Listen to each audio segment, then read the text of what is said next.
Oh yeah, some post-dinner root beer here. It's kind of like a dessert, so sweet. Can only really have one.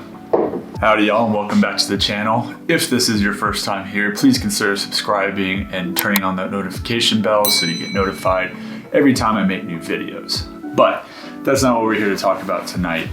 Really, I wanted to discuss the new Nikon cameras that just came out, the Z6 II and the Z7 II. I'm a Z6 user myself, and so that's what I'll be talking about. But, you know, as I'm reading through the website and looking at the new specs and the prices and all this stuff, I really started to think about whether or not it's worth upgrading for me. And I think that this is a question that a lot of people end up having to ask themselves. And I think it can be a really challenging question to answer sometimes because there's so many factors. You know, there's the money, and then there's the actual value. So I'm no expert. I don't think I can really give a really good opinion, but what I can do is possibly give some insight to anybody that's like me who might be stuck with the question of should I upgrade, or if you're even looking to just get into the camera system in the first place. So for me, I'm just an amateur YouTube video creator, photographer. I have been hired professionally to do photo shoots and video, but as it stands right now, I don't have really a whole lot of experience outside of YouTube and really my own personal use. With that said, I ended up buying the Z6 over the ESO-R. That was the other camera that I was comparing it to, because it had more ease of use for what I was looking for and less handicaps. And so to explain what both of those mean to me as like a creator and amateur kind of category is that when I bought the camera, I was trying to learn photography. I was trying to get better at photography. And I didn't want a camera like what Sony is known for, and that's that it's just a learning curve. It's kind of complicated to use, and there's a lot of like kind of weird things, and I don't know. I just read a lot of reviews talking about how Sony cameras are just not necessarily the easiest to use, and they have a long learning curve in terms of the menus and all that kind of stuff. Whereas Nikon, on the other hand, has a long running history, from my understanding, with having phenomenal menu systems and ease of use and all that kind of stuff. I'm sure not everybody agrees with that, and that's fine, but I can confidently say that after, you know, just over a year and a half of time of using the Z6, it's very easy to use. The menu systems are very well put together. It makes sense. The actual buttons and assignability and all that kind of stuff is really nice. And for me specifically, as a vlogger, photographer, creator type, there's a switch on the back of the Z6 that you can just flip between stills and video like that. And it has been so nice having that feature. I'll be vlogging and I see something I want to photograph, and then I literally stop recording, flip the switch, it already knows my settings, I take the photo, and it's really, really nice. So if that's something you're looking to do, that feature alone has definitely proven to be, you know, very capable and very worth it. And to clarify what I meant about the handicaps, when I was looking at the two cameras, being the Z6 and the EOS-R, the EOS-R had forced crop ratios on some of the video recording modes.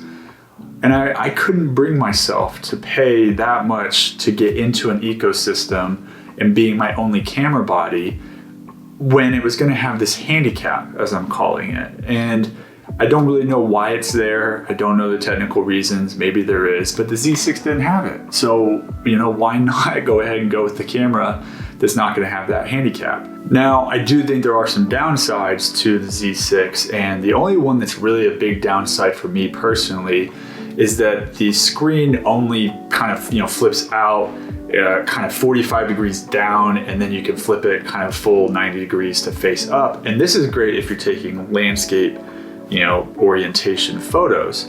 But as soon as you want to take portrait style photos and you have it on a tripod low to the ground, or you're just holding it low to the ground, there's no way to flip the screen in a way for you to be able to see it.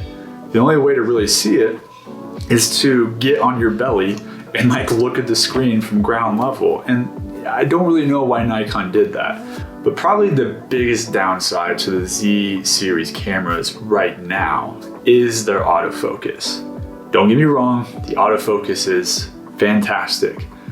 But if you're a wedding photographer or an event photographer, or you're in a situation where you need unquestionable autofocus on face and eyes, I can't tell you that the Z6, Z7, the original ones at least, are that great. They do struggle a little bit. When they work, it's fantastic, but the reliability is where it struggles some. Now, one of the new updates in the new cameras is this dual speed processor thing that they got going on, which is supposed to make the autofocus more reliable.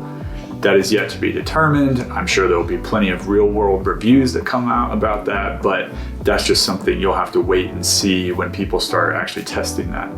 So with all that said, for me personally, I will not be upgrading to the new body. Unfortunately, they just didn't do enough for me to justify making that switch, because even though I could turn in my old body and get some money back and everything, it would still be an out of pocket cost to upgrade to the new body.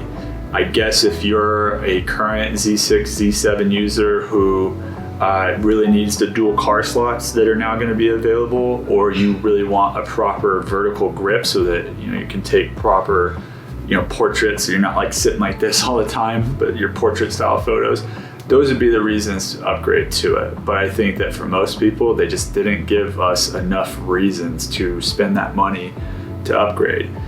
Now, if you're in the boat of trying to figure out if you should actually invest into the Nikon ecosystem and get into this whole Z line of cameras, I think you should go for it. I think that for most people that are falling into the category of kind of amateur photographer or up and coming photographer, filmmaker kind of thing, you're doing YouTube style stuff, the very creator category of stuff, I think these cameras are perfect. I think they're exactly what people are looking for. I think the price points are a good, like you're paying for a premium product, but you're not paying for a professional product, if that makes sense, because those professional lines, the bodies alone can be $6,000, and these bodies are probably about half that price. So, it's all comes down to what you want. But if any of what I've said has resonated with you, or it sounds like that's the kind of stuff that you'd be interested in, then I would definitely keep giving the Z line a serious consideration